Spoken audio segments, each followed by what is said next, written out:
All right, leaders of the Free Syrian Army meeting with the White House today, hoping for more support against deadly attacks from the Assad regime. This as brand new video shows President Assad is still gassing his people with deadly sarin chlorine. The last time this happened, President Trump sent a clear and strong message, dropping 59 Tomahawk cruise missiles. So what happens next? Here now to weigh in, a U.S. Army Special Forces veteran who has conducted counterterrorism operations himself. Jim Hanson, thank you so much for coming on this morning.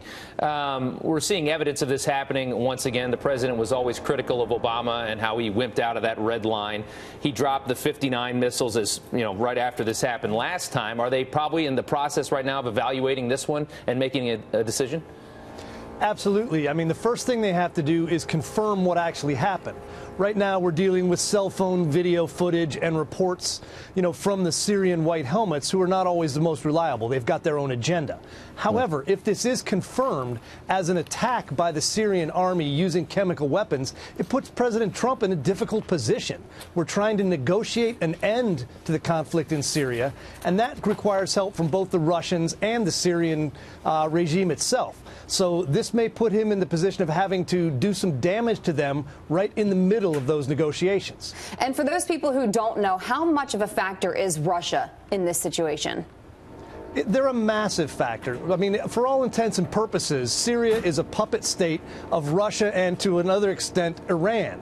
The Russians negotiated long-term leases on their warm water port, which they're very fond of, and also an airbase. So it's hard to believe that Assad would go ahead and authorize any kind of chemical weapons attack without the assent of the Russians. Now, that really puts President Trump in the position of having to stare down the Russian bear again and point out that we're not going to tolerate that. That is unacceptable in any way, and that may throw the ability to negotiate an end to this right out the window.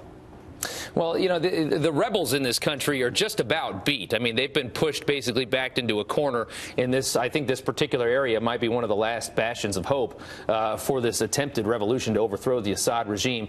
Are you worried also about, I mean, it seems like this is just about over as a conflict, but are you worried about a greater scale of, with all the tension in the world right now, some kind of an alliance forming between Syria, Iran, North Korea, maybe Russia? I mean, this is kind of the bubblings of what would make a world war in a much worse situation, right?